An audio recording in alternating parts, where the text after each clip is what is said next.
Magandang umaga po sa inyo lahat. Palakpakan natin ang Panginoon. Okay, handa na po ba tayong makinig muli sa mga ipapahayag ng Panginoon sa atin sa umagang ito? Amen. So gusto ko simulan po ang ating mensahe po sa isang katanungan. Sino po sa inyo ang nagde-desire na talaga maging isang victorious or overcomer?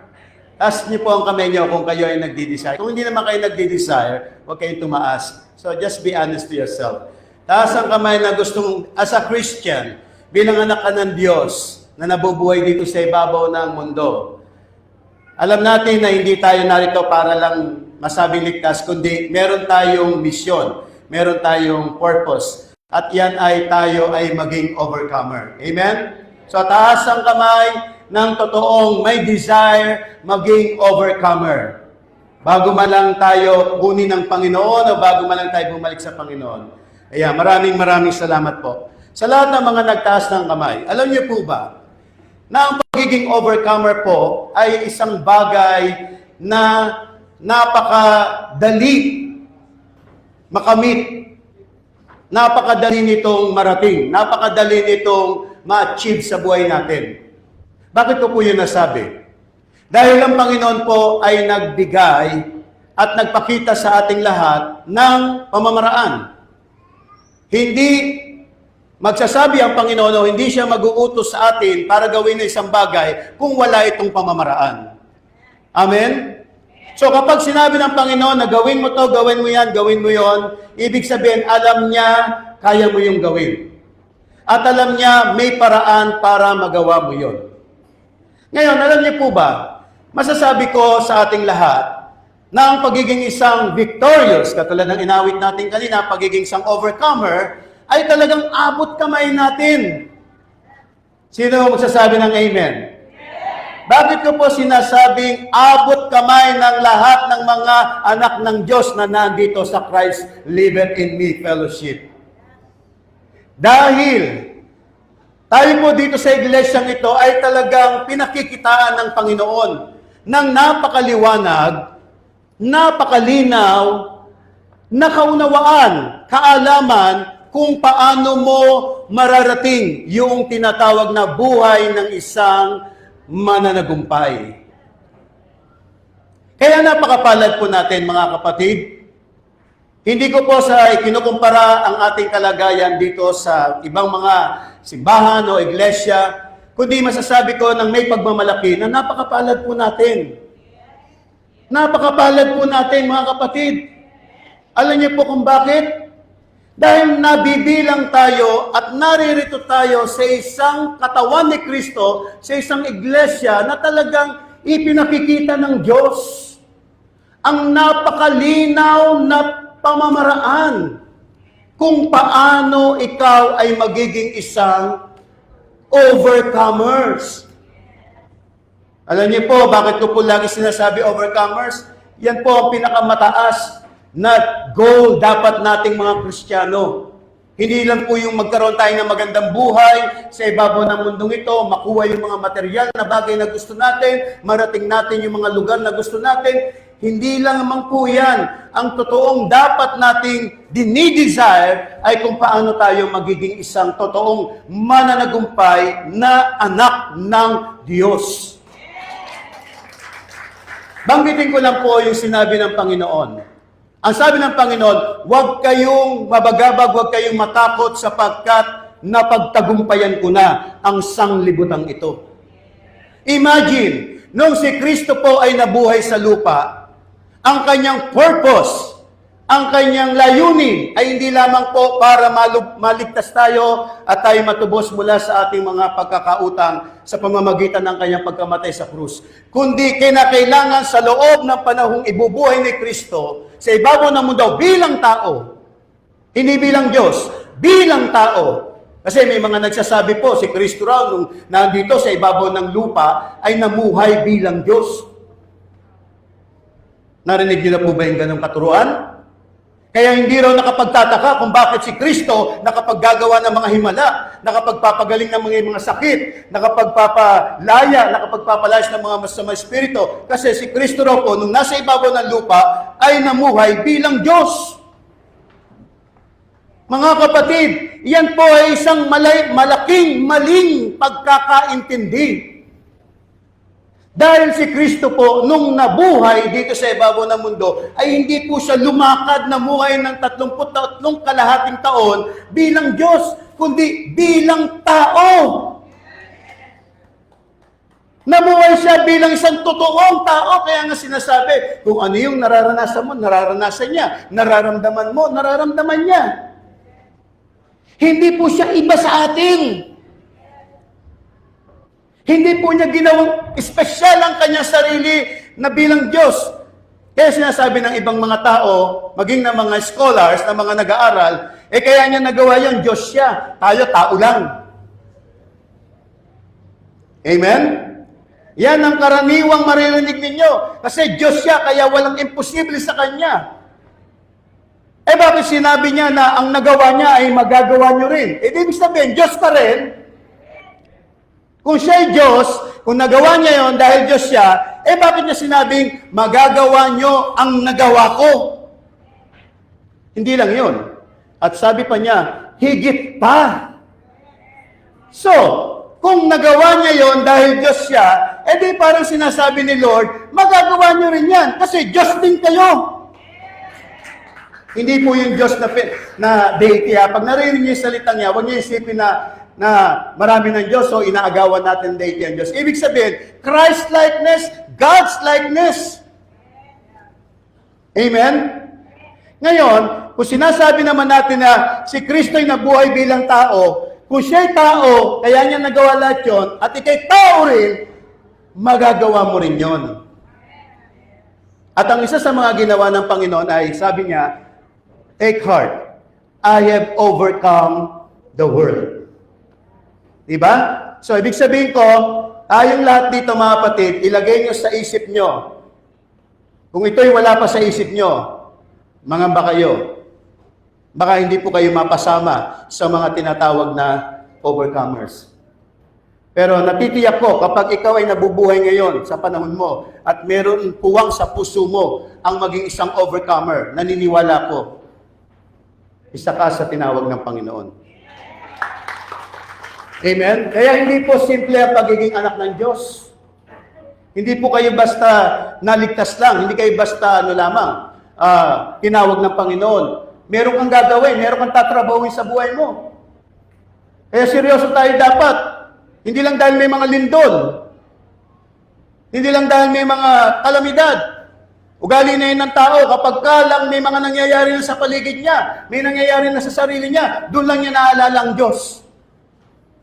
Doon lang niya naalala mag-church. Doon lang niya naalala mag-pray. Doon lang niya naalala makipagtipon sa mga kapwa mananampalataya. Doon lang niya naisipang pumunta sa mga gatherings. Para hindi raw siya tamaan ng lindol. Bakit kinakailangan pa nating hintayin may mangyari na mga ganyang bagay sa paligid natin, saka lang natin maiisip at mararamdaman ang kahalagahan ng Diyos sa buhay natin? Kung ikaw ay matalino, kung ikaw ay may dunong, hindi mo nahihintayin pa na may nangyayari pa sa paligid mo bago ka magising. Dapat marunong ka nang gumising sa sarili mo. Kaya mong gisingin ang sarili mo. Dapat ikaw mismo, alam mo sa sarili mo kung ano ang mga dapat mong gagawin para ikaw ay hindi abutan ng kung ano mga bagay. Amen? Kaya tayo nandito mga kapatid, at napakapalad po natin. Lagi ko ito sinasabi, and I am so proud and thankful and grateful that I belong in this body of Christ. Kayo po ba'y proud din? Sino po rito ang proud na kayo pinarito sa church na ito? Taas ang kamay. Ayan, mas marami ang proud. Marami sa lahat po. Alam niyo po, be proud and be thankful. Because, you know what? Talagang totoong kakaiba ang ginagawa ng Panginoon sa atin. Mula pa noon hanggang ngayon, kung inyo lamang pong bubuksan ng totoo ang isipan ninyo, napakapalad po natin. Dahil kayo po ay nabibilang sa isang katawan ni Kristo na totoong nangangaral at nagtuturo ng totoong salita ng Diyos. Parang ang hina ng palakpak nyo, parang hindi lang yung gusto ko marinig eh. Alam niyo po ba? Kaya ako sinasabing napakapalad natin, hindi man tayo kilala, hindi man tayo sikat, hindi man tayo popular. Pero okay lang yan. Darating ang araw, maririnig nila ang mga tinig natin. Maririnig nila ang tinig ng katawang ito. Maririnig nila ang tinig ng salita ng Diyos. Dahil marami ang makakarinig ng salita ng Panginoon. Dahil dito sa church na to, sinasabi ko nga po, hindi po natin itinuturo at ipinangangaral ng salita ng Diyos in a traditional, in a religious way, katulad ng ginagawa ng iba. Katulad ng lang halimbawa, marami dyan, talagang sobrang i-comfort nila ang mga Kristiyano. Dahil sabi nila, kahit na naghihirap sila, nagtitiis sila. Di ba, anyway, pagdating naman doon sa langit, meron naman tayong bahay sa langit at doon tayo titira. Wala tayong gagawin doon, kundi sumamba lang na sumamba. Kaya ngayon, mag-tis-tis muna tayo. Tis-tis lang muna tayo, kapatid. Imagine that. Kung gaano kababaw ang ganyang pananaw, hindi siya mali, pero ang babaw para sabihin mo lamang ng lahat ng paghihirap mo ay para isang araw ay doon ka pumunta dahil iniisip mo, yun ang kalooban ng Diyos. Na ang kalooban ng Diyos ay hindi ka mapunta sa impyerno at ikay mapunta sa langit. Nakukuha niyo po mga kapatid? Pero hindi po yan ang pinaka-primary issue ng pagiging Kristiyano natin. May langit. Pero walang bahay sa langit kasi tayo yung bahay ng Diyos. Amen? Tayo yung bahay ng Diyos. Hindi pa ba mas maganda yun? Tayo bahay ng Diyos. Eh kung may bahay ka man doon, ano gagawin mo doon?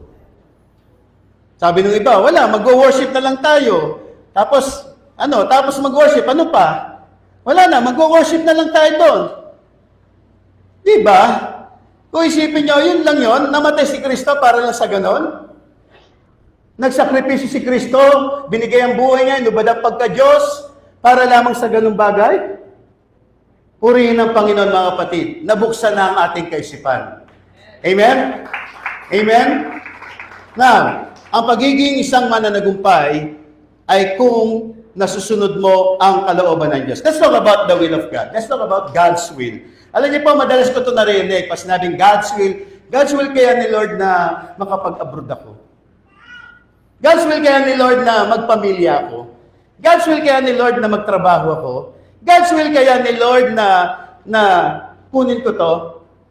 Alam niyo po, yung salitang God's will na yan, marami pa rin ang hindi nila naiintindihan at naunawaan kung ano ba talaga ang totoong kahulugan at ibig sabihin ng God's will. Or kalooban ng Diyos. Salita tayo na salita na kung kalooban ng Diyos, kung kalooban ng Diyos ako makapag-abroad, di wala tayong magagawa. God's will yun eh. Mga kapatid, pag ganyan po ang ating pananaw, hindi mo totoong makikita at naiintindihan ang ibig sabihin ng God's will.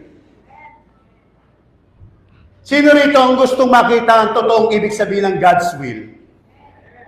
Amen. Sige, basahin po muna natin yung Romans chapter 12. Sige, bigyan ko muna kayo ng scripture po para makita natin yung sinasabing God's will. Okay, in verse 2, sabi diyan, be renew of your mind, then you will be able to test and approve what God's will is, His good, pleasing, and perfect will. So, in Romans chapter 12, binanggit diyan yung God's will. Okay? Ibig sabihin, ang point diyan, ang punto diyan ay kinakailangan malaman natin at magawa natin ang kalooban ng Diyos sa pamamagitan ng pagbabago ng ating kaisipan. Please, Ephesians chapter 5, verse 17. Chapter 5, verse 15 to 17, sabi diyan, be very careful then how you live, not as unwise, but as wise. Okay, next. Making the most of every opportunity because the days are evil. Next. Therefore, do not be foolish, but understand what the Lord's will is. Sino ang totoong nakakaalam at nakakaintindi ng Lord's will o God's will? Kadalasan narinig natin, ilang mga bersikulo lang yan. Madalas nasabi natin, ang God's will parang ito yung mga events and activities sa buhay natin. Now, let me tell you, even preaching the gospel, hindi mo yan pwedeng agad i-consider na God's will. Uy, nagulat kayo, no? Even ang pagpapalayas ng demonyo ay hindi ibig sabihin yan God's will. Hindi ibig sabihin nakakagawa ka ng milagro, God's will. Tandaan ninyo, ano sabi sa Matthew 7:21? Hindi lahat na nangangaral sa aking salita, nagpapalayas ng mga demonyo, gumagawa ng mga himala, ay makapapasok sa karya ng kalangitan, kundi yaong tangi lamang mga tumutupad sa kalooban ng Diyos o ng Ama. So, hindi ang isang tao ay nagpipreach ng gospel o masipag sa gawain o active kayo sa church, ay masasabi nyo na susunod nyo na ang God's will. Kasi bakit? Ang tingin natin kasi ang God's will ito yung mga external activities na ginagawa natin. Now, I am not saying huwag kang mag-preach. I am not saying huwag kang magpalayas ng ibang spirit. What I'm saying, hindi mo dapat consider o sabihin na kapag ginagawa mo mga bagay na yon, ay nakasusunod ka na sa kalooban ng Diyos. Dahil merong mga taong gumagawa ng mga bagay na yon, ngunit sa huli, ang sasabihin pa rin ng Panginoon sa kanila, lumayas kayo sa aking harapan, mga mapaggawa ng masama. Diba? So, hindi kamot ginagawa mo, kaya tayo rito, busy kayo, attend kayo, okay yan. Pero hindi iyan ang sukatan ng God's will. At yan ay papakita ko sa inyo ngayon. So, handa na ba kayo makita kung ano yung totoong God's will? Kasi sabi sa Romans, dapat alam natin ang God's will. Sa Ephesians, dapat maunawaan natin ang God's will. And even in the Lord's Prayer, can you please flash it out? Yung Matthew chapter 6. Ano sabi doon ng Panginoon? In Matthew chapter 6, sa prayer niya, pakisimulan natin doon sa, yan yung verse, siguro 10 yun o 9. Natin. Yan. This is how you should pray. Okay? Singit ko lang to. Ang sabi dyan, Our Father in heaven. Hindi ko na siya i-detalye muna. Hallowed be your name. Next, please. Your kingdom come and your will be done on earth as it is in heaven. Okay, dyan lang muna tayo, kapatid. Sinabi ng Panginoon, ganito kayo dapat manalangin. By the way, alam niyo po, yung panalangin na yan, na ininterpret ng iba, hindi ibig sabihin ng Panginoon na ulit-ulitin mo yung prayer na yan. Hindi chanting. Katulad ng ginagawa ng iba, manalangin ka ng 10 ama namin, 20 ama namin, 30 anak. Kung ilang ama namin ay padasal sa iyo, yun yung nakadepende doon yung effectivity ng prayer mo. Pero hindi yon ang ibig sabihin ng Panginoon. Nang sinabi niyang, this is how you should pray, hindi ibig sabihin iyan mismo yung literal. Nasasabihin mo at uulit-ulitin mo. Nakuha niyo pa mga kapatid? The Lord's Prayer ay nagpapakita ng pinakatotoong essence kung paano ang isang anak ng Diyos na katulad niya, paano niya ibubuhay yung kanyang pagiging anak ng Diyos. Kaya nga sinabi una, Our Father. That means, that refers to your relationship with God as your Father and you are His Son. Kaya pag nagpipray ka, magpray ka bilang anak, hindi bilang alipin, hindi bilang lingkod. Magpray ka bilang anak. Alalahanin mo, ikaw ay anak ng Diyos. Amen? Kaya ako po, pag ako nagpipray ngayon, talagang dati-dati, Panginoon, Diyos ko, Panginoon ko. Ngayon, hindi, Ama. Talagang tinatawag ko siya ng mas madalas, mas maraming beses, Ama, Ama, Ama. Bakit? Pagkatapos nating marinig kung sino tayo, na tayo pala yung mga anak ng Diyos. Amen? Now I know who I am. Do you know who you are? Kilala niyo na ba kung sino talaga kayo, mga kapatid? Sino po kayo? Who are you? Who are you?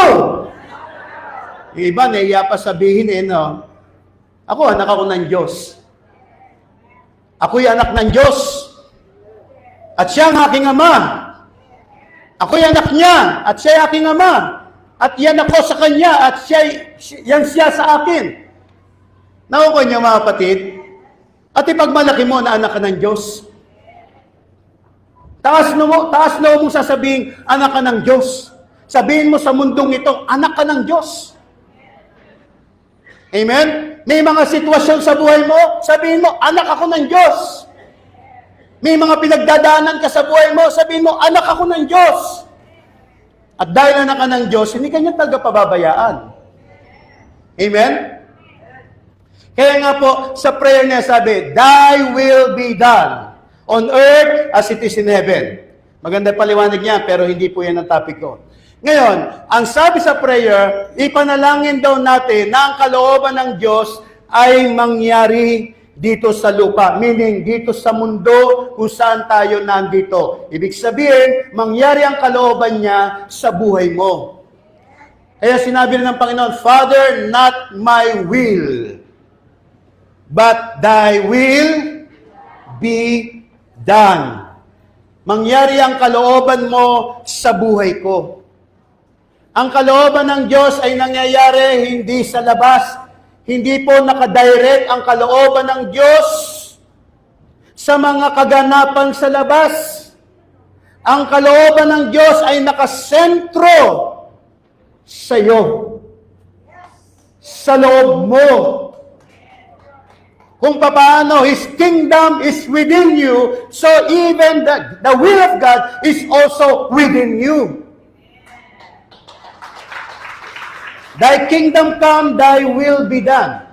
Now, I'm going to show you yung isang ginawa kong chart o diagram to, Sister Martina. Sana makita natin na maganda, no? Ito po ay ginawa ko po sa computer. Pero siyempre po, ito po yung na-conceptualize dahil sa kabutiang loob ng Diyos na ipinakita sa ating buting pastor na atin lamang po ngayong patuloy na pinalalawig ang idea na ito. Ito po yung ilang linggo na nating napag-aralan at napapakinggan.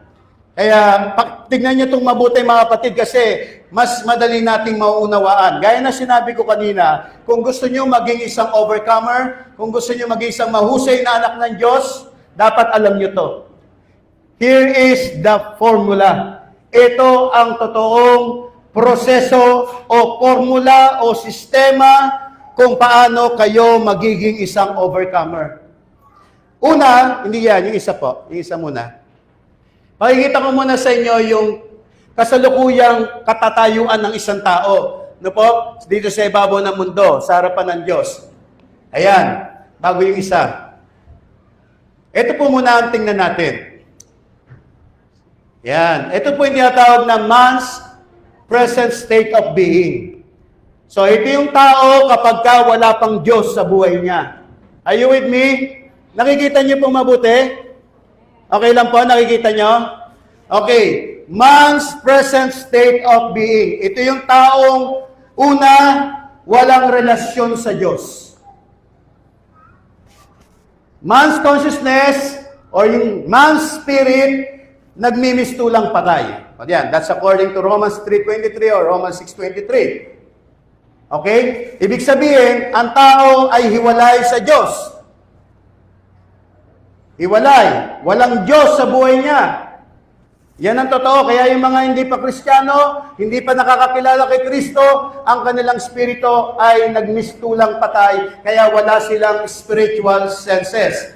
Ano lang ang meron sila? Meron lang silang sariling pangangasiwa sa sarili nilang intellect, emotion, and will. Kaya black yan. Ibig sabihin, darkened. Darkened ang mind. Darkened ang emotion. Darkened ang will. Nadidiliman. Kaya na sinabi ni Lord, and the God of this age has blinded the minds of the non-believers so that they will not see the light of the gospel of Christ who is the image of God. Amen? Napakitaas po. At ang nangyari dahil darkened, ito po ang na-create o na-build up sa loob ng madilim na isip, damdamin at kalooban ng mga tao because of their, okay, meron silang tinatawag na mistaken identity.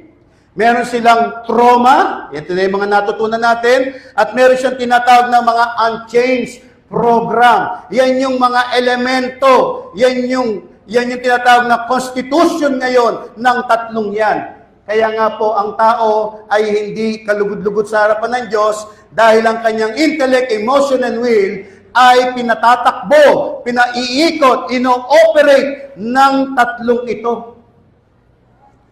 Amen? Nakikita niyo? Kaya doon sa side na yan, ano ang ibig sabihin ng katayuan ng tao? Ang tao ay nabubuhay independently. Hindi siya nakadepende sa Diyos. Nananangan ng tao sa sarili niyang kalakasan, karunungan, kakayanan.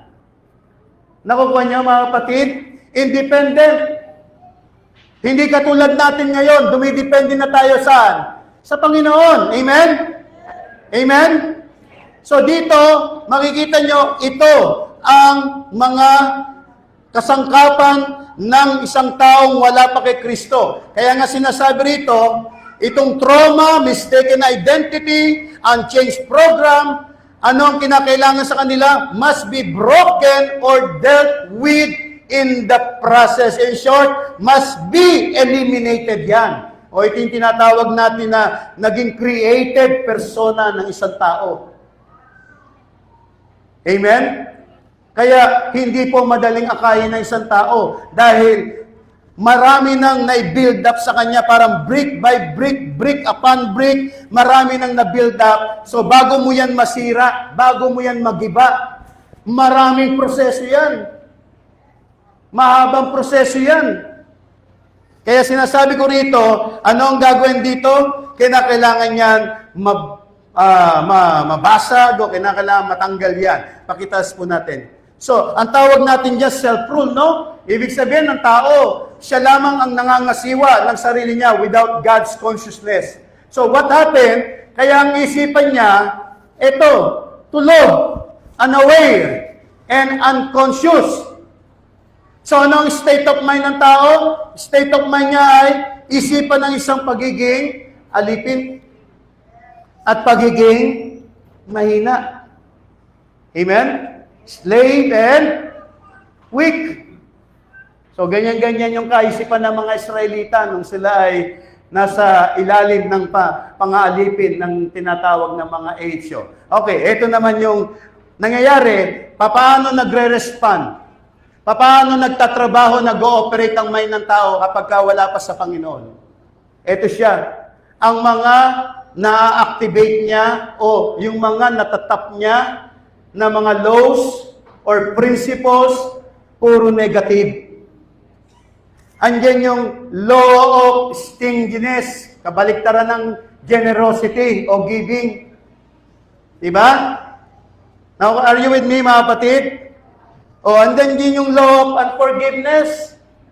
Marami ang mga hindi nagpapatawad. Ang yayabang pa. Akala mo sila na yung deny pa nila yung Diyos. Mga hindi nagpapatawad. Maraming ganito. Marami kayong maririnig na ganyan. Hindi kasi ganun kadali yung ginawa niyang kasalanan eh. Hindi kasi ganun kasimple yung kasalanan niya eh. Kaya hindi ko siya mapapatawad. Diba? Maraming ganyan. Manood kayo. Mag-observe ba kayo? Ang daming ganyan. Ayaw magpatawad. Kasi nga, madilim maisipan niya. Negative yan eh. Law of boastfulness. Imbis na magpakumbaba. Iyabang. Mapagmataas. Imbis na law of believing, law of doubt and fear. So, yun yung mga batas na ina-activate ng mga tao. Law of complaining and blaming. Mareklamo. Mapanisi. May mga mapanisi ba rito? Buti na lang, wala na mapanisi rito, no? Buti na lang dito, wala rin marereklamo, no? Sagot naman kayo. Wala na rito marereklamo. Wala na rin mapanisi. So, ibig sabihin, lahat tayo responsible na sa sarili natin. Responsible na tayo sa buhay natin. Tingnan nyo nga yung katabi nyo kung mareklamo pa ba yan? Law of individualism or separation. Oh. Marami dyan. Bahala kayo dyan. Basta ako. Diba? Walang koneksyon. Basta siya, buhay siya, malaga. Law of rebellion. Kasi ilan lamang to sa maraming laws of life. And law of poverty. Na niyayakap ng marami, maging na mga Kristiyano, ganyan pa rin ang kaisipan. No. So, anong ibig sabihin? Kapag itong mga laws na to ang kinoconnect yung vibration ng iyong unrenewed o untransformed mind, itong mga negative laws na to talaga ang mamamanifest mo. Kaya ang namamanifest sa buhay ng mga taong wala pa sa Panginoon, walang Panginoon sa buhay nila, ano ang manifesting? Anong minamanifest nila? Death. Kamatayan. Kaya pag kayo nakipag-usap sa mga tao, puro reklamo, puro angal, puro paninisi, puro galit, puro hindi pagpapatawad. Ano ibig sabihin no? Yung taong yon ay nagpapahayag ng kamatayan, hindi ng buhay. At kapag meron kayong na-encounter na gano'n, ano ang gagawin? Yung iba, ano gagawin? Oo, tama ka dyan. Totoo yan. Oo, ako rin, napapansin ko rin yan. Di ba? Lalo na dito sa church, pag may magsasalita, alam mo, napapansin ko, oo, tama ka dyan. Ako rin. Di ba? Talagang nagkakampihan pa, no? Kumbaga, parang hinayaan niya talagang malason siya. And actually, may lason na rin talaga siya. Hindi naman siya basta sumangailan. Nagkataon lang na yung kausap niya at saka siya, pareho ng nilalaman ng puso. Amen? Pero ako, pag talaga may mga ganon, negative, sinasara ko na kagad ang tenga ko. Okay, umiiwas na ako, lumalayo na ako. Bakit? Kasi ayoko ng death. Gusto ko life. Amen? Gusto ko joy, peace, happiness. Amen? Ayoko ng death. Sabihin nyo nga, ayoko ng death. Sabihin nyo sa katabi nyo, ayoko ng death. Oh. O, ayaw nila ng death, ha? Kaya dapat, pagka magsasalita kayo, careful kayo. Bagamat meron kayong karapatan naman, magsalita, demokrasya tayo eh. Pero karapatan din naman ng kausap nyo na may pagpapahalaga sa sariling isip at buhay niya, tumanggi at hindi makinig. Huwag pipiliting makinig ang isang tao, lalo na kung pangit naman ang sasabihin mo. Amen? Maging suplado kayo. Kapag ang maririnig nyo ay hindi maganda, supladuhan nyo, supladaan nyo. Ibig sabihin nyo, parang sinasabi nyo, sorry, hindi ako basurahan. Amen? Hindi ako tapunan na mababantot na sinasabi mo. Hindi ako basurahan, kapatid. Huwag mo ako tapunan yan. Templo ako ng Diyos. Templo ako ng banal na Espiritu. Hindi ako basurahan. Amen? Dapat ganyan ka ka-responsible sa sarili mo. So kapag ang minamanifest mo ay death, ano nangyayari sa Diyos na nasa sayo? Nag-grieve siya. Kaya nga meron sinasabi sa Bible, do not grieve the Holy Spirit. Amen? Do not grieve the Holy Spirit. Kapag pinapasukan mo ng kamatayan ng iyong sariling isipan, damdamin at kalooban, ginigrieve mo ang Panginoon sa loob mo. Amen? At syempre, imbis na ang Diyos ay maluwalhati, napapahiya siya. Amen? Bagamat hindi ka naman niya ipagtatabuyan o itatatwa bilang anak niya kapag ikay nagkakasala o nagkakamali, kaya lang, napapahiya siya dahil sa iyo. Parang magulang lang din yan. May mga anak na gumagawa ng hindi tama. At dahil doon, napapahiya ang mga magulang. Tama? Palibasa nga, magulang mo yan, anak mo yan, hindi mo naman po pwedeng ipagtabuyan yan. Hindi mo naman pwedeng itapon yan. Hindi mo naman pwedeng ipagkailayan. Kaya lang, ang hindi naiintindihan ng isang anak na hindi marunong magbigay ng karangalan sa kanyang magulang, ay yung kahihiyan na nararamdaman ng isang magulang, wala na siyang magawa. So, napapahiya ang Panginoon sa atin. Alam niyo po kung anong ginagawa ni Satanas sa buhay niyo? Sa buhay nating lahat? Hindi naman tayo kayang agawin na ni Satanas mula sa kamay ng kaawa ng Panginoon. Amen? Pero ang gaya na lang gawin ni Satanas, ipahiya ng ipahiya ang Diyos dahil sa atin. Kaya sa atin, marami ang napapahiya ang Panginoon dahil sa ating kapabayaan. Amen?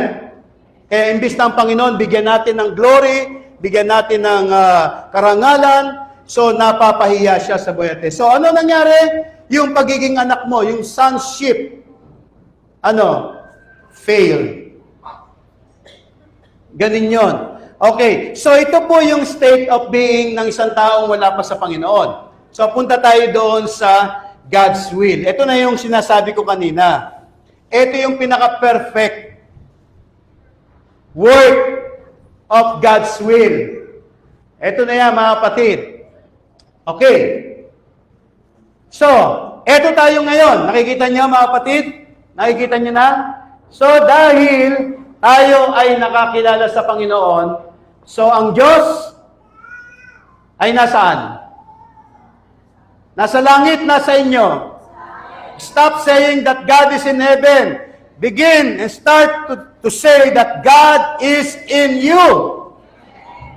Where is God? Where is God? Pag kayo nagpipray, huwag kayong tuturo sa taas, ha?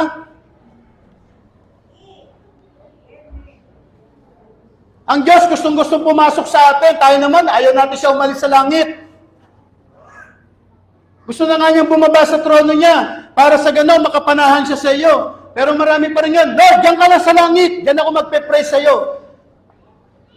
Kaya pag nagpe-pray sila, ang ini-imagine nilang Diyos, yung Diyos na nakaupo sa trono na nasa kalangitan. Eh, hindi nila naintindihan na ang Diyos na iyong sinasamba, na ang Diyos na iyong pinupuri ay siyang Diyos na naninirahan ngayon sa iyo mismo. Kaya nga dito po tayo sa church, tayo lang yata ay nagsasabing, my God is in me. God in me. God in me. Kaya pag nagpipray ka, hindi ka nakatingala. Nagpipray ka, papasok sa loob mo. Dahil yung Diyos na pinananalanginan mo, kinakausap mo, ay nasa iyo. Na parang sinasabi mo, kinakausap ko ang sarili ko. Kausapin mo talaga yung sarili mo dahil sa loob mo, naandyan yung Diyos na makapangyarihan. Amen? Hindi na yung Diyos na, Lord, ang layo mo, heaven, layo. Eh, mahirap talaga yan. Mahaba pa biyahin yan. Eh, may traffic yan. Maraming evil spirits sa impapawid. Haharangan niya yan. Eh, sinod na nga ng Panginoon yung hirap ng prayer mo eh. Pumunta na siya sa iyo para isang salita mo lang, ora mismo, mula rin sa iyo, lalabas yung hinihingi mo sa Kanya. So, I am worshiping and praising and serving God who is in me. Yan ang sinasabi ng Panginoon.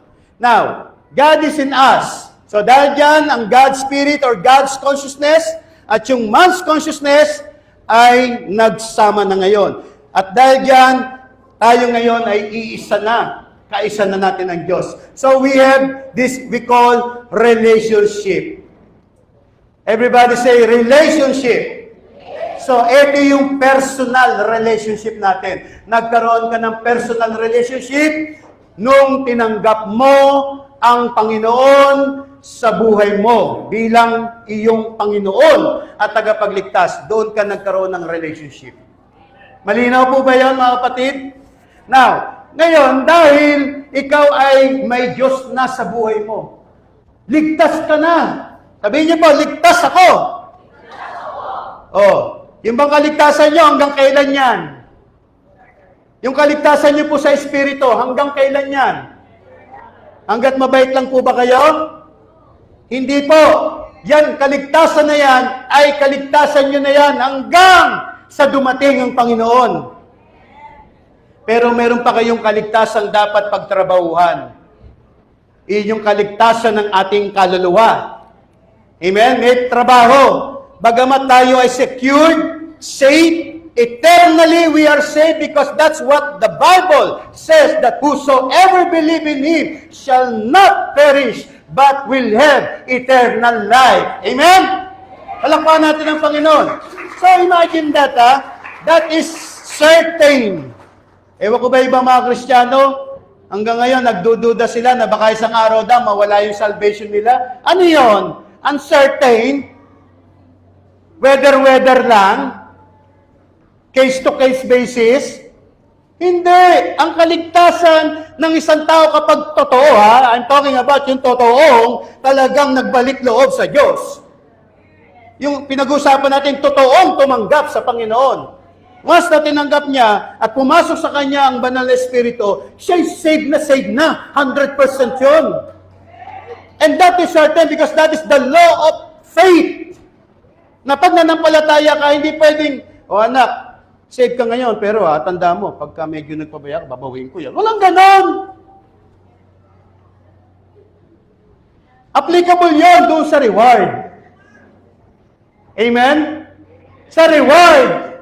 Yung reward talaga, nakadepende yon sa performance mo. Amen? Save ka nga, pero pwedeng wala kang reward. Pagdating ng kingdom ng Panginoon, amen?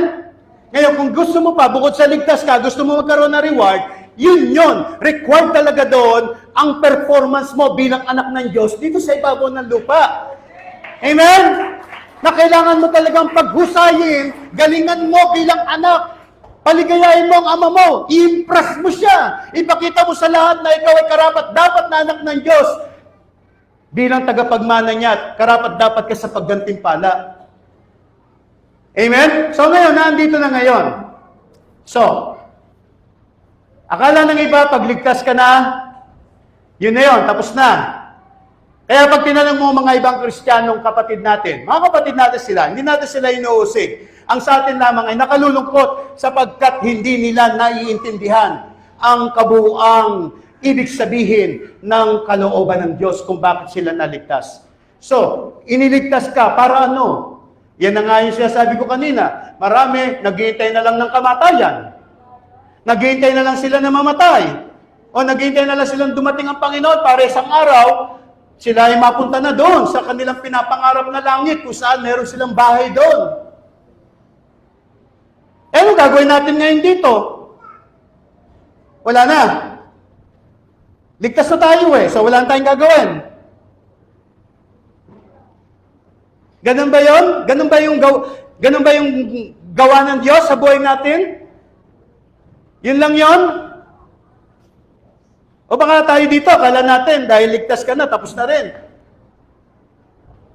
This is just a beginning. Ang maligtas ka ay pasimula pa lang.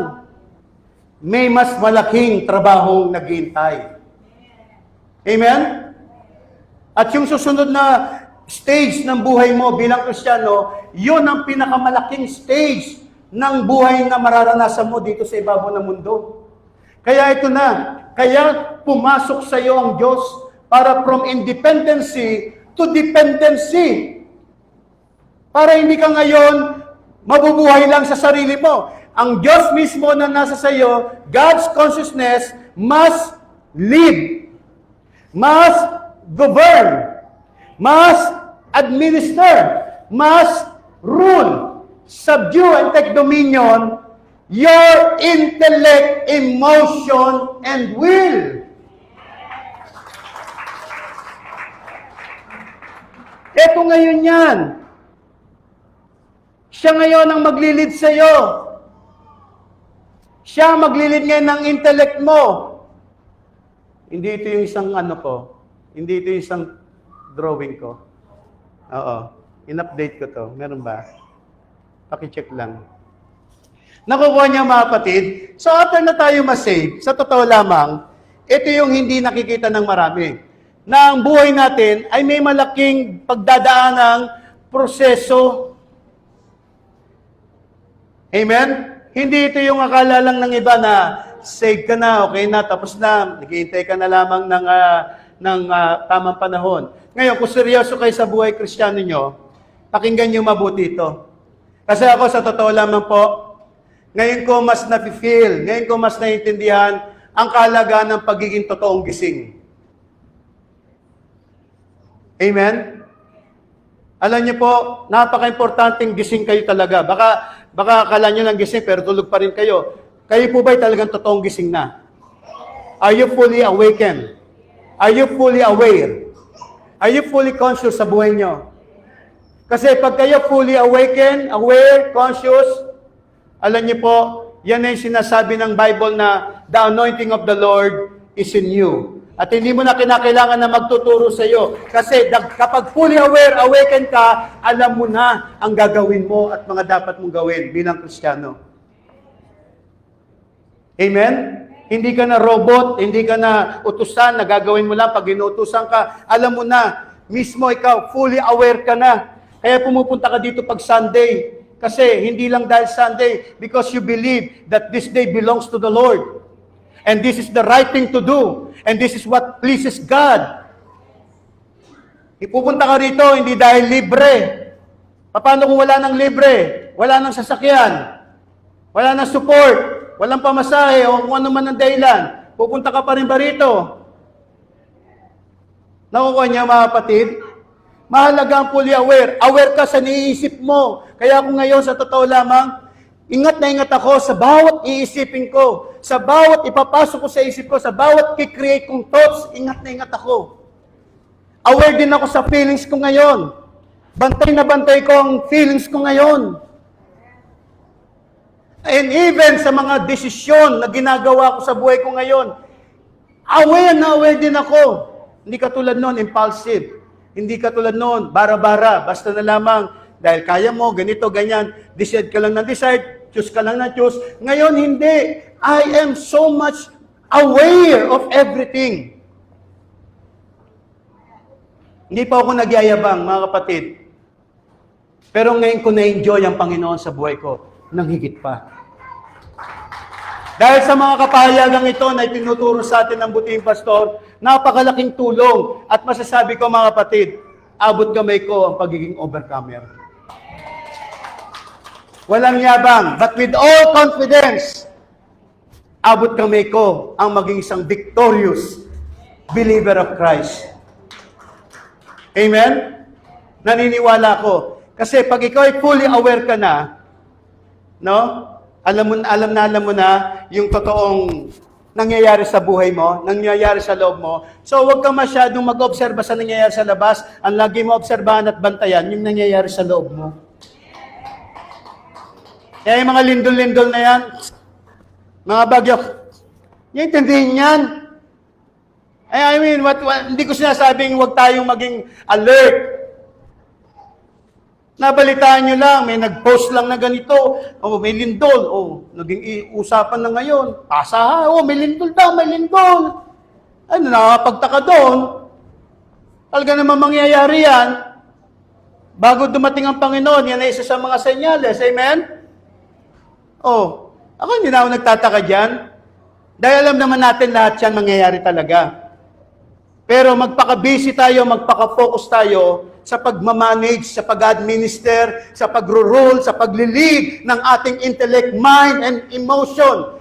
Intellect, will, and emotion natin. Na mapanatili natin itong connected sa Panginoon. Amen?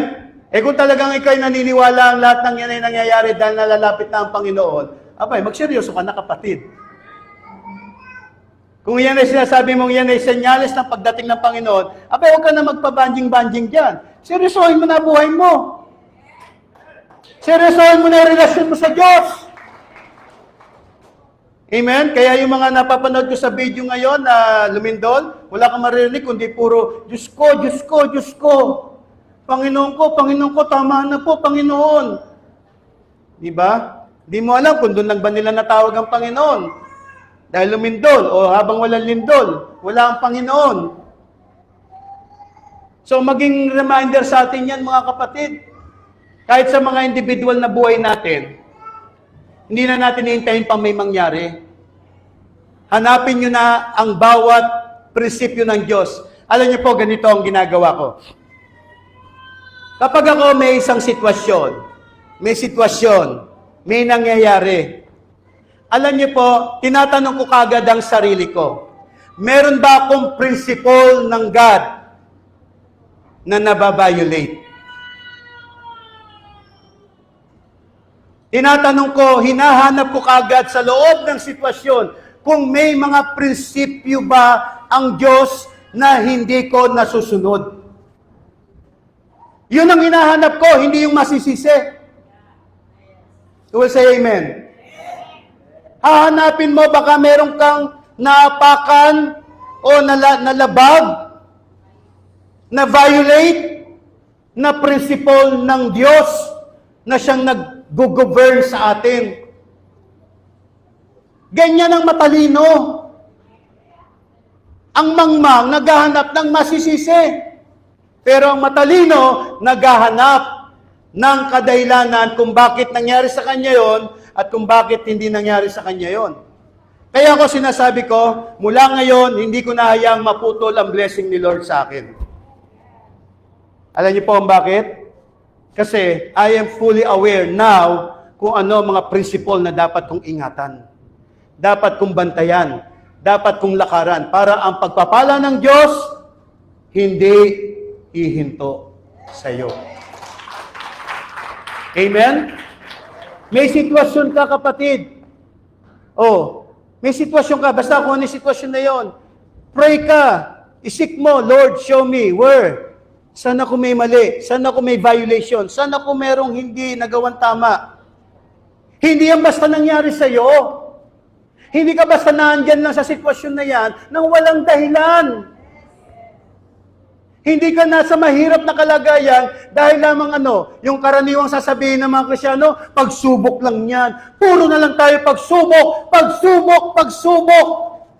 Kaya nga ngayon, hindi natututo ang maraming Kristyano kasi ang tingin na lang sa lahat ng nangyayari sa kanya, pagsubok. Pero ang hindi naintindihan ng iba, kaya nangyayari na sa iyan, kaya ka nagkakaipit-ipit, nagkakagipit-gipit, kaya ka nahihirapan sa sitwasyon na yan, kaya ka paikot-ikot sa sitwasyon na yan, kasi hindi mo nasusolusyonan yung totoong pagkakamali mo sa loob ng sitwasyon mo. Ngayon, kapag ka nakita mo, Lord, mukhang na-violate ko itong principle na to, i-correct mo sarili mo.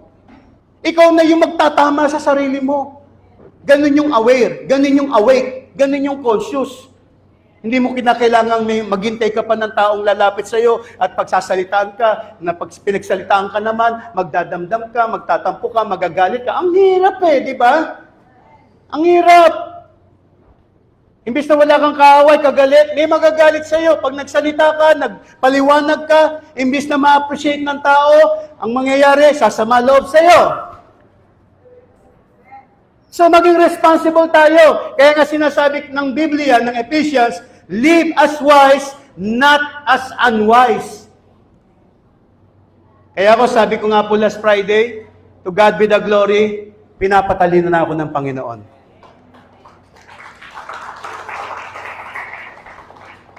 Amen? Magpakatalino tayo mga kapatid. Hindi yung talino na secular. Magpakatalino ka sa buhay dito sa ibabaw ng mundo. Talinuhan mo. Galingan mo. Galingan mo ang pagmamanage mo, pag-rule mo sa sarili mo. Na-recover ba, Sister Martina? Pakibalik mo na lang, sige, yun na lang din uli, kung hindi kaya. Tapusin ko na to. Kapraso na lang to mga kapatid, and I will end the message. Yung kanina, ito po yung pinapakita ko sa inyo. Ito yung punot dulo. Ito yung totoong, hindi yan, yung isa, yung kanina. Please.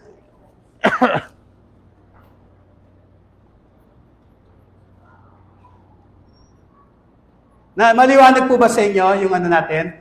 Yung pinapakita ko po sa inyong picture? Ito po ay kinopya ko lang po sa original kay Pastor Rene. Kinomputerize ko lang, pero yan din po yun. Para lang medyo, yan, nakikita natin. Okay, so sa pag-rule, govern, i-rule mo ang intellect mo, dapat marunong ka na mag-submit. Mag-submit ka na sa God's consciousness. Pasusunurin mo ngayon yung intellect mo sa isip ng Diyos. Amen? Yung emotion mo, turuan mo rin siyang umibig. Magmahal. Kung hindi mo mahal ang Panginoon ngayon, kapatid, i-work out mo yung emotion mo. Sana mahalin mo rin ang Panginoon. Huwag lang pamilya mo. Puro ka na lang pamilya. Pagdating sa Diyos, konti lang ibinibigay mo. Kakahiya yun. Pag kinuha ni Lord pamilya mo, ay siya, bahala ka. Yung emotion mo, ang unang dapat ginagawa niyan, unang mahal niyan, ang Diyos. Hello? Mahalin niyo pamilya niyo. Pero dapat ang higit na mahal ng emosyon niyo, Diyos. Kung handa kang mamatay para sa pamilya mo, dapat handa ka rin lalong mas mamatay ka para sa Diyos. Who will say amen? Kung nagpapakamatay ka dahil sa pagmamahal mo sa hanap buhay mo, trabaho mo, dahil diyan ka kumikita para masustento ng pamilya mo, mas mahalin mo ang mga gawain ng Diyos. Kaya nga sa Dream 7, huwag nyo nang katatamaran umattend. Huwag kayong magdadahilan, busy ako. Bakit hindi mo yan sabihin sa boss mo? Hindi mo sabihin doon sa pinagtatrabaho mo, hindi ka makakapasok ng trabaho, busy ka. Pero bakit kay Lord, ang galing natin mga tuwiran? Sorry po pero ito'y totoo lamang. Ang emosyon natin pagdating sa gawain, pagdating sa mga pagtitipon, pagdating sa church, tulad nito, Thanksgiving, sana by this time, lahat sumasama na. Yung iba, wala pa rin pakikiisa hanggang ngayon. Yung iba, may kanya-kanya pa rin kaisipan. Yung iba, akala mo, sila pa rin yung mas magaling. Samantalang ang tagal ng ginagawa itong Thanksgiving na to, nakakalungkot hanggang ngayon. Hindi pa rin natin ma-perfect na lahat tayo sumasama dyan. Kahit ano pang dahilan nyo, I don't care. Kasi ang punto rito, this is only once a year, Thanksgiving.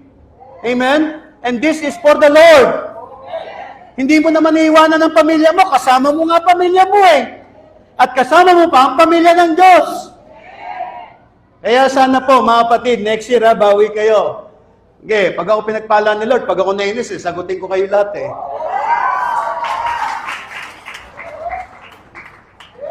Naniniwala kayo?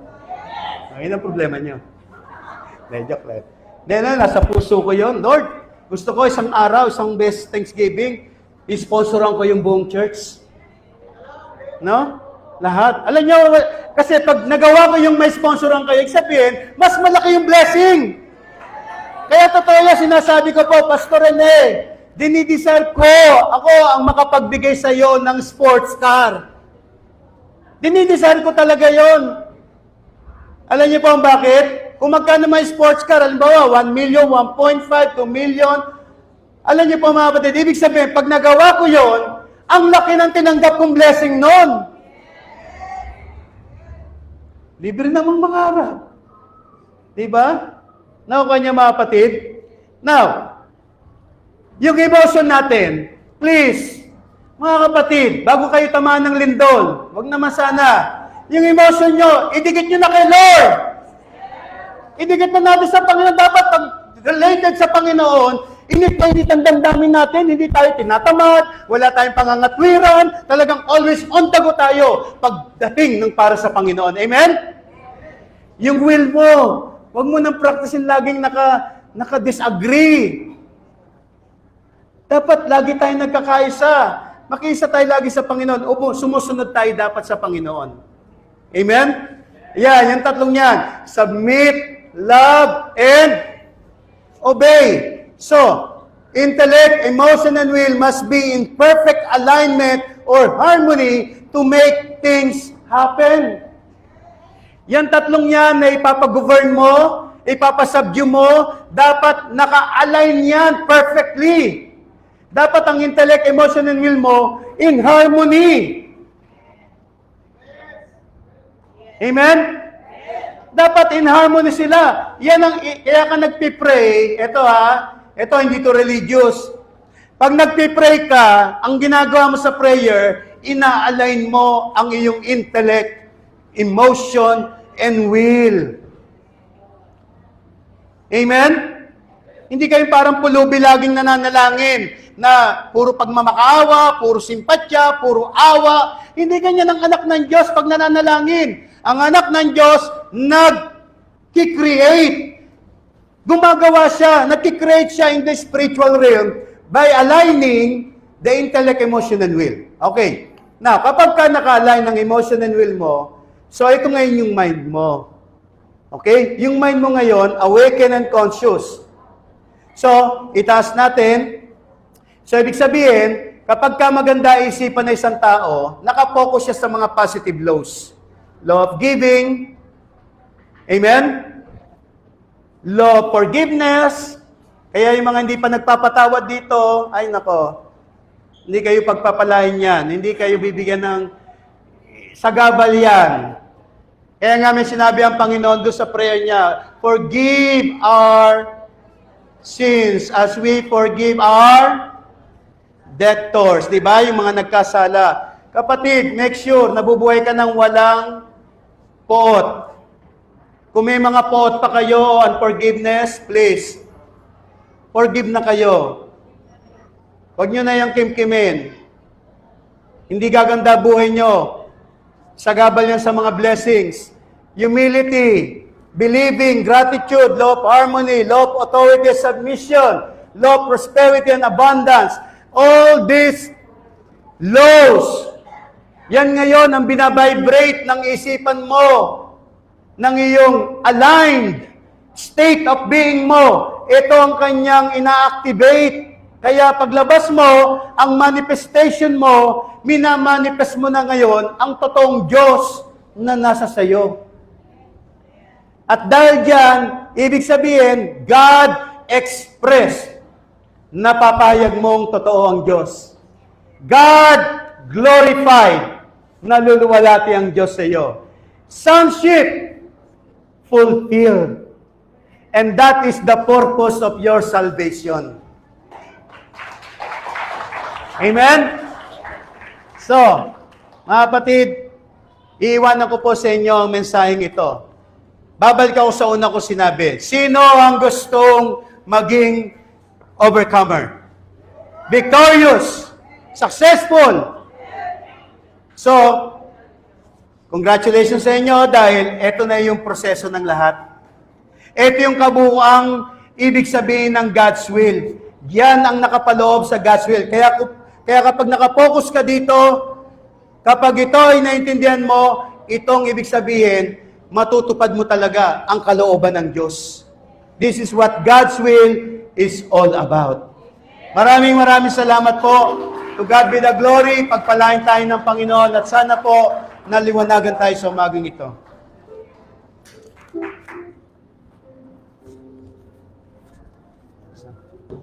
Thank you, Pastor. Muli malapakan po natin hindi namin gusto na nagbigay ng malaking effort para po ipaliwanag ito. Pakilagay mga kapatid.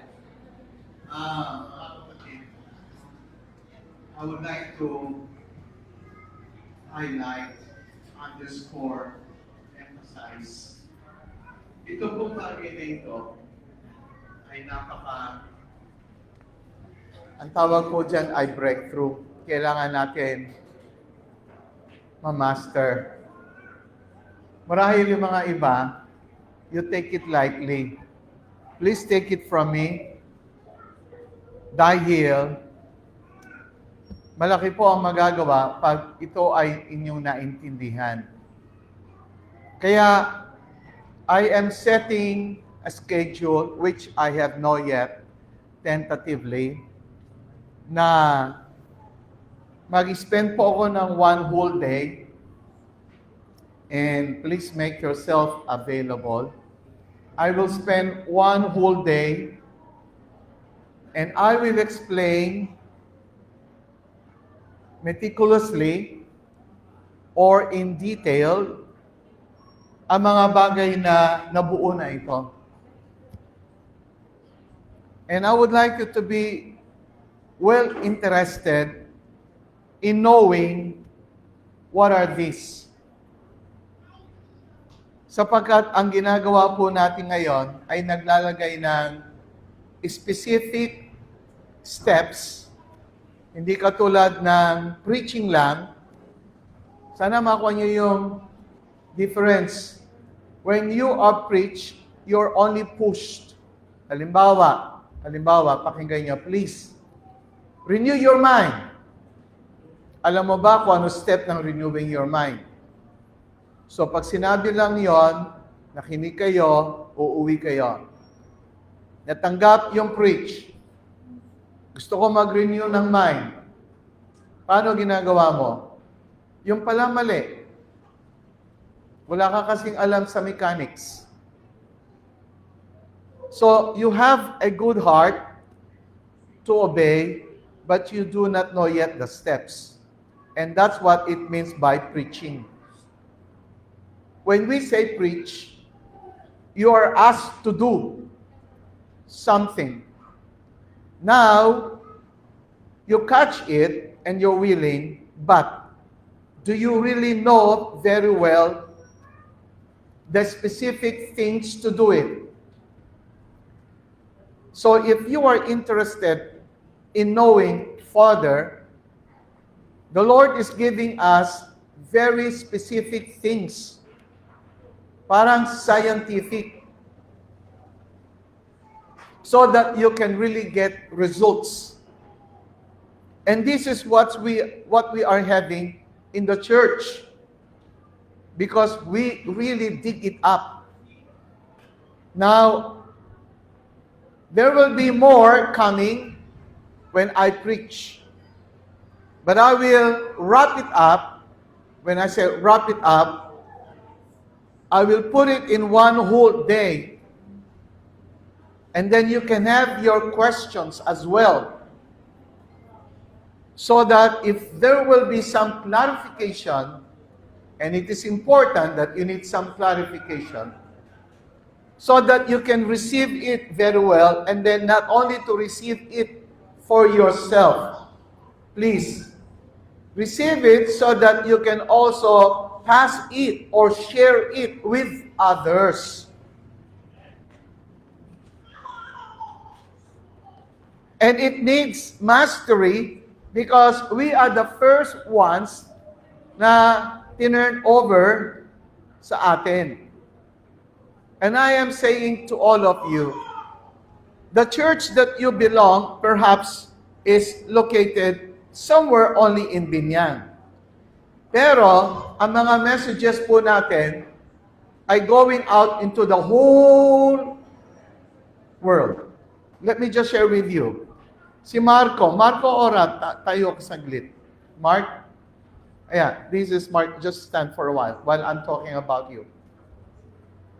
Today, by the way, tomorrow, usually meron silang tinatawag na Zoom Bible study meeting. And the people who are joining there are so many. More than 20, more than 30, right? Because meron siyang kapatid na nasa Middle East at very hot sa church. Then may kapatid din siya sa Ireland. May kapatid din sa Spain. What else? We're in? Sa Canada. Now, and they are also here in the Philippines. And now, whenever he says something from this church, he begins to talk about like factual reality. Yung factual reality na sinasabi natin, nasa ibang bansa na. Yung ating sinasabing God's personal and God's impersonal, nasa ibang bansa na.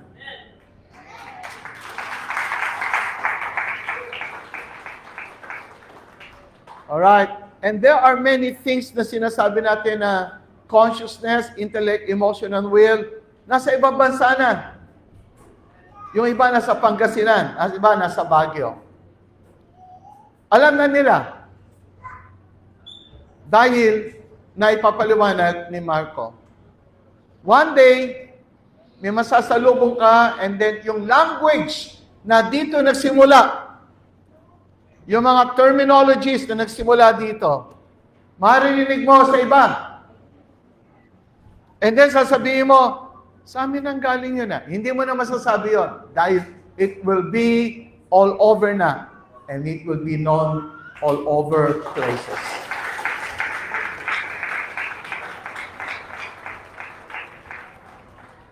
Mga kapatid niya, na mga mas matatanda at saka iba, dahil siya yung medyo huli na naging Christian, nagtataka sa kanya kung bakit mas marami siyang alam.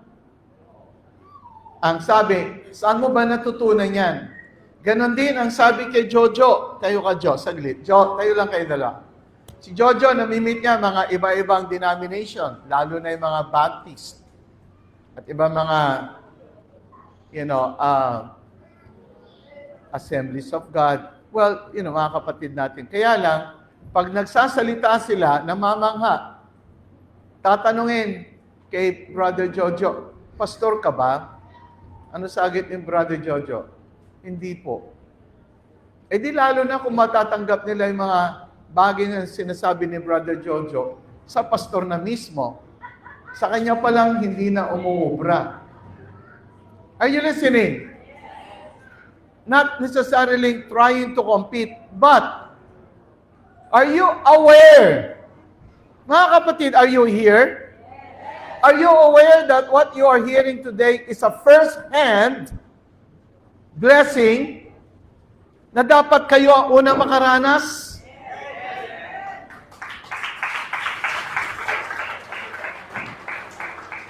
Well, si Brother Marco, ngayong Sunday, may platform. Kasi ituturo niya yung ating salvation sa panoramic view. Malinaw na ang salvation doon ay eternal.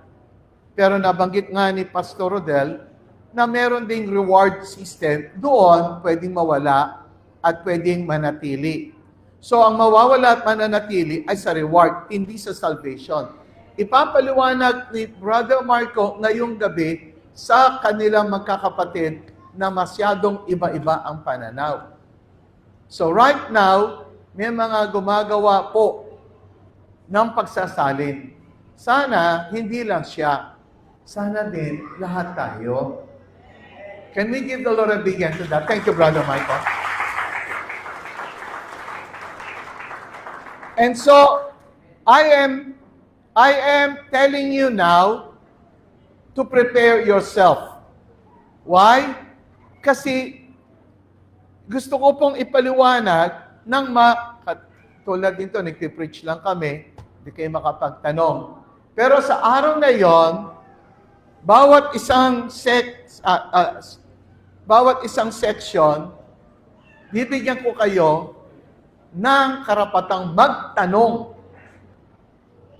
Now, my only question is, kaya nyo bang salubungin yung desire ko na matuto kayo at kaya nyo bang i-meet ako na dapat kayo din ay matuto?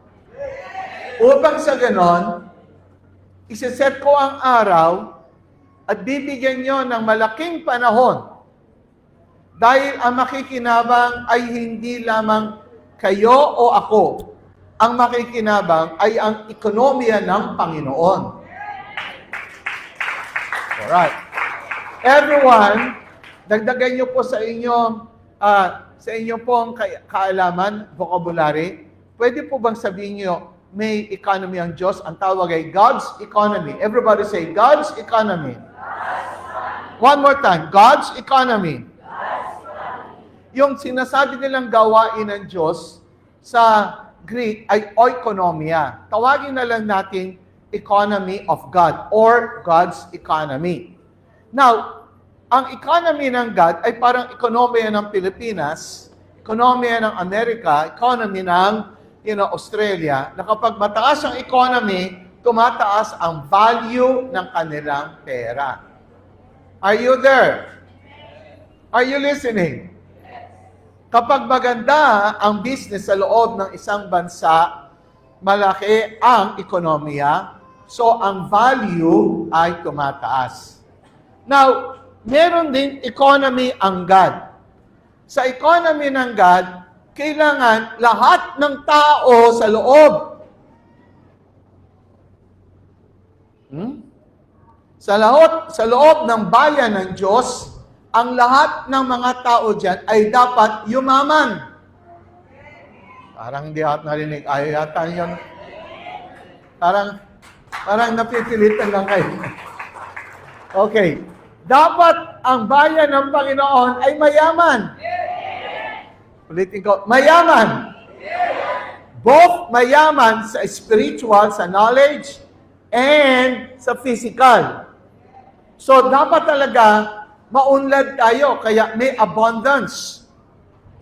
However, ang simulain ng pagpapayaman ay kailangan may laman ng isip. So, mahirap yumaman ang tao na walang isip. Sumang-ayon naman kayo. Amen. Sumang-ayon naman kayo. Mahirap magkapera na wala kang isip. Kaya madalas sa mga tumatama sa loto ay walang isip. Dahil tumama lang sila sa loto. Are you listening? At majority of them, pagkatapos nilang tumama, yung kanilang perang nahawakan, ilang taon after, ay biglang nawawala at bumabalik sila sa pagkahirap. Tama o tama? Dahil nakapera lang pero hindi pa mayaman yung kaya nga kayo ay inuunang payamanin sa isip para pag may hawak na kayong pera at mabilis ang darating yon, kayo'y mananatiling mayaman. Kaya gusto ko yung payamanin ng ekonomiya ng Diyos at ang unang pagpapayaman ay ang pagtama ng setting. Setting. Kaya, sana po, yung word kong sana, imploring yon. I implore na kapag may mga panahon ng pagtuturo,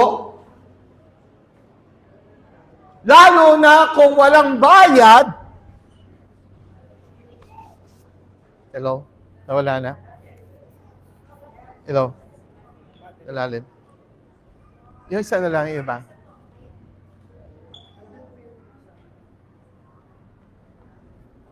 Yan. Hello.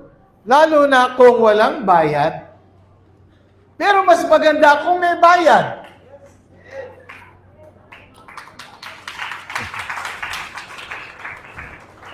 At least man lang may pambili ako ng Starbucks. I mean, minsan kapag libre, masyado natin binabaliwala. Samantalang kapag mayroong magtuturo ng anong tawag dito, mga forex trading para paano kayo maglagay ng pera, yayaman kayo. Binabayaran yan. A-attend kayo sa mga matataas na hotel, tuturo doon. Alam niyo ba kung magkano bayad? 30,000 one day. Para lang tumama kayo sa forex trading. Samantalong dito, aayusin ng Diyos ang isipan ninyo at mas madali kayong umunlad. Sapagkat paunla rin tayo ng Diyos dahil bayan niya tayo. Gusto ng ekonomiya ng Diyos, umunlad tayong lahat. Kaya lang, kailangan mo maayos ang isip mo. Sino mag-aayos? Kailangan may nagsasalita, may nagtuturo. Mga kapatid, buti na lang ang church na ito ay nagtuturong church. Palakpakan niyo naman. Ulitin ko, ang church na ito ay hindi nagpipreach lang. Ang church na ito ay nagtuturo. Masipag magturo. Alam niyo po yung mga ito? Hindi po ito basta-basta. Kaya akala niyo lang, basta-basta lang, mga kapatid. Hindi po ito basta-basta. Malaki po ito magagawa. Kaya, anyway, are you with me talaga? So, pag isinet ko yung araw po na yon, are you willing to give your day?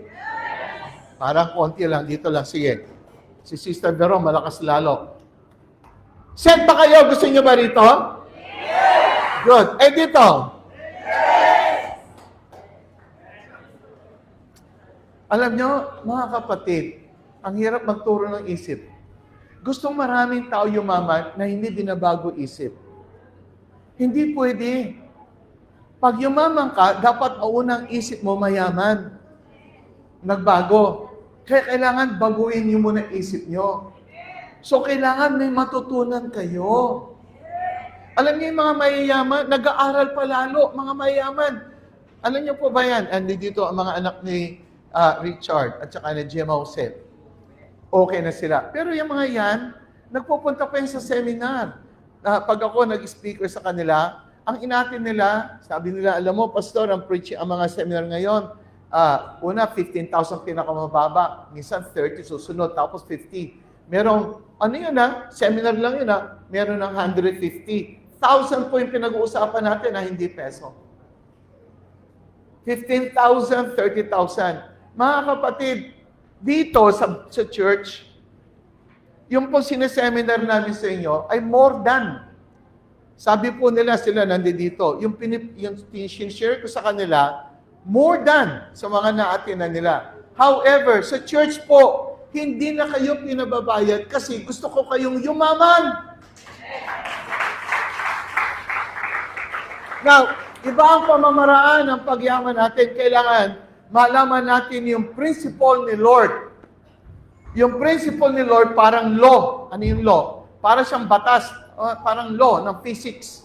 Pag ginawa mo yon, may specific, precise. Pag sinabi precise, exact. Yung mismong eksakto, precise. So, ito po yung gagaranti ako sa inyo. Pag nakuha ninyo yung principle, ipagagawa, at ito po yung magagaranti sa inyo. Totoo po ito. Kaya lang, paano nyo malalaman kung hindi kayo matututo? Sapagkat ang gagawa niyan, ikaw mismo. Ngayon, pinreach po ni Pastor Rodel ang mga inan. Kaya lang, para bang kailangan na merong one day bago to makalipas muli? Kasi ito po mga binigay ng Panginoon sa atin ay medyo hindi po to basta normal. Meron po tong malaking magagawa sa buhay natin. Lalo na sa darating pang ibang week, pagkatapos po ng mga pag-aaral ko ngayon, pagbalik ko, meron pong idadagdag ako rito. Kaya nga, pagdagdag ko, mas mataas po yun. Paano kung hindi nyo alam yung base? Ano ibig sabihin ng base? Kung doon pa lang sa formula ng 3 times 4 times 6 divided by ganito, hindi nyo alam. Pupunta na ako sa iba. Kasi ang mga ginagawa ko po ngayon ay hindi na yung mga simpleng math. Ano po yung simpleng math? Yung mga basic. Yung math na 2 plus 2, 3 times 4, 5 times 2. Hindi na po ganon. Ito po ay medyo mataas na. Higher calculus na po, kumbaga sa college, sa mga pang-engineer, yung mga formula doon na may cosine, may square root, na kung saan, tapos naka-parenthesis, iba na po. Pero nandun din yung operation ng addition, subtraction, multiplication, division. Kaya lang, iba na ang kanyang setting, iba na ang kanyang equation. Sa equation po ng pang-engineer, mga kapatid, yung mathematics doon, kapag kinompute mo na yun, mayroon na equation, yung mga computation yun, kaya na magtayo ng bahay, ng building, ng bridge, kaya po magtayo sa mga computation. Pero yung mga mathematical formula ninyo sa elementary, wala pa kayo maitatayo doon. Nagbibilang pa lang kayo. Kaya nga, sa Biblia, parang ganun din. Kung ang alam nyo lang sa Biblia ay parang mga salita lang, hello? Salita lang na para bang, ito yung nasa Biblia, ito yung sabi. Parang nakukuha nyo word lang, hindi po word lang ang Biblia. Kaya nakalagay sa Biblia, the letter kills, but the Spirit gives. Parang hindi nakasunod ang iba. Ulitin ko The letter kills, but the Spirit gives. Sa Biblia din, kung alam nyo lang yung mga salita niya, hindi pa yung may tatayo para may tayo sa buhay nyo. Kailangan mas mataas. Gusto niyo na ba makapunta sa college? Gusto na ba niyo yung mathematics nyo kahit hindi kayo nag-aral, pero parang calculus? So yung nalalaman nyo sa Biblia ay parang calculus na kayang gumawa ng formula ng isang engine. Pag mechanical engineer ka, pag ikaw naman electronics, kaya mo gumawa ng computer. Dahil sa mga equations na alam mo. Sa Biblia, kailangan marami kang alam na principles. So, hindi letter. Kaya mga kapatid, wag lang tayo elementary. Saan sa Biblia yan? Saan sa Biblia yan? Sa Biblia, ando doon ang letter, pero hindi lahat ng letter, ayun lang ang alam mo. Sapagkat ang Biblia ay nagbibigay ng principle, hindi letter. Ay, salamat. Sino po nakaintindi? So, ang Biblia ay nagbibigay ng principles, hindi po letter.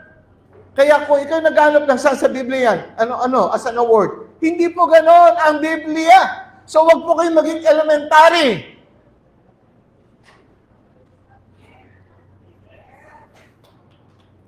So, marami kang matututunan, bagamat hindi worded sa Bible, pero kasi yun ang makukuha mong extract na principles.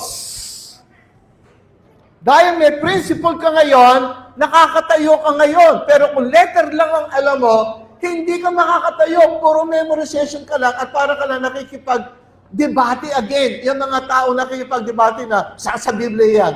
Ano yan? Letter lang? Sino nakaintindi at magsalita ng amen? Sino nakaintindi at magsalita ng amen? Ngayon, kung kayo ay nandiyan sa church at hanggang ngayon ay wala pa kayo nabubuong principle, mga kapatid, elementary pa rin din kayo. Pero, sa tagal na po natin, kami po, tinuturuan ng Diyos, ang tinuturo na namin sa inyo ay matataas na principles na ng Panginoon.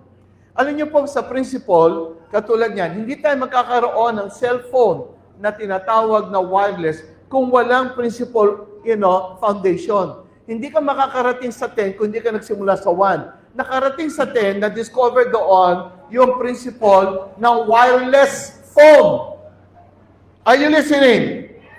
Nagsimula na rin na magkaroon ng computer age na kung saan meron ng messenger. Makakatawag ka sa messenger. Walang may-ari na katulad ng cellphone mo. Merong Globe, Smart. Doon, meron na rin. So in the same manner, principles po ang magpapalago sa iyo. Say amen. So ngayon, pag nagpupunta ka sa church, dapat may nakukuha kang principle. At ang principle na yun sa spiritual, sila yung mga tinatawag na basis of system. Sila yung mga law, principles. Kaya matatag ka pag alam mo yung principle, tapos yung principle nagaganap sa iyo. Kaya nga mga kapatid, ano ba ang aming isinasalin sa inyo? Principle ng Bible. At ang principle ng Bible ay kakaiba sa principle ng physical dimension na ito. Itong physical dimension, ibang-iba sa spiritual. Kaya dapat matutunan natin yung principle ng spiritual kasi kakaiba siya sa principle ng physical. Ngayon, tinuturo po namin sa inyo yan. Yan din ang sinasabi ng Biblia. Yan din ang ginalawa ng Panginoong Jesus. Ulitin ko. Yan din ang ginalawa ng Panginoong Jesus. Uulitin ko. Yan din ang ginalawa ng Panginoong Jesus. Sa sino ba nang gumalaw, humawak sa ginalawa ng Panginoon, pareho lang din ang resultang ibibigay. Kaya, ang sabi ng Panginoon, ay, hallelujah. Mga kapatid, ang hirap magturo ng isip. Pero hindi po ako nawawala ng pag-asa. Hindi ako nawawala ng pag-asa. Amen? Now, before I go na tayo sa ating tithes and offering na please, I know that you are faithful. If I set a date, which I will say, maybe not this time, I will check up a date. Maybe next week. Will you be willing to join? At kung mag-willing kayo mag-join, I don't like na ilan lang. Kasi pag ilan sa inyo hindi nakaintindi, pag ako nagturo na naman, sasabihin ng iba, ano yung sinasabi ni Pastor? Alam nyo, kaya nga meron ako one day para mag-catch up ang mga lahat. Mag-catch up, huwag nyo sanang baliwalain na, saka na lang, hahabol na lang ako. Huwag nyo sabihin na kaya ninyo. No. Meron kayong kailangan maintindihan. Dahil kahit kapwa ko mga pastor, hindi basta makaka-catch up pag hindi kayo nakinig. Are you with me? All right. So, with that, nagkaunawa na tayo. Let's give the Lord a big hand. We are going to look forward to that. So, tayo po ay magpapasalamat muli sa Panginoon. Everyone say, thank you, Lord Jesus. Una, ang mga malulusog ang kalusugan, ang health, sumigaw ng hallelujah. Thank you, Lord. Sa lahat ng mga nagkaroon ng pagpapala this past few weeks, magsalita na, oh Lord Jesus! Alam niyo mga kapatid, 1 week na nakalipas sa buhay ninyo, tingnan ninyo, napakalaki ng ginawa ng Panginoon. Say amen. Tapos, dahil ikay pumunta ka dito, nagpasalamat ka sa Panginoon. Palakpakan mo, hindi lang ang God, kundi pati sarili mo na nasa loob mo. Ang God. Palakpakan mo siya. Katagumpayan yun. Ngayon, ano man ang tinanggap mo ang pananalapi, ano man tinanggap mo ang pagpapala, ibigay natin ang para sa Diyos. Sasabihin mo na, kulang pa sa akin to. Huwag kang mag-alala. Ganun talaga. Papaliwanag ko yan. Alam niyo po, pag ako po yung nagturo, pati yun, ipapaliwanag ko na. Bakit kinakailangan mo ibigay ako? Kulang pa man din ito. Basta, mga kapatid, ipapaliwanag ko yun. Pero kung kaya niyo munang paniwalaan na hindi pa kaya, kasi pag ikaw naniwala, listen, hindi ka naniniwala dahil naintindihan mo. Ito yon. Naniniwala ka kahit hindi mo pa naiintindihan. Ulitin ko ha. Kadalasan, naniniwala ka bagamat hindi mo naiintindihan. Ngayon, pag naiintindihan mo na, mga kapatid, sasabihin ko naman kung ano yugto na yon. Kadalasan, pag ikaw naniniwala, hindi mo naiintindihan. Kaya ang sinasabi, naniniwala ako eh. Kasi pag naniniwala ka, kadalasan hindi mo pa naiintindihan. Pag naiintindihan mo na, lumalagpas ka na sa paniniwala, mas mataas na sa believing. Now, sasabihin ko na lang later on. Ngayon, bakit ako magbibigay? Laging kulang ang pera ko. Mga kapatid, kailan ba naging sapat? At kailan sa palagay magiging sapat? Alam niyo mga kapatid, magiging sapat yan kapag natutunan mong magbigay, kasi magkakaroon ka ng kaalaman, at magiging sapat yan, at lalong dadami yan. Sapagkat, ito na nga, ang principle sa spiritual, iba sa physical. Sa principle sa spiritual, magbigay ka at ikaw ay tatanggap. Paano yun? Samantalang sa physical, pag ako nagbigay, mawawalan ako.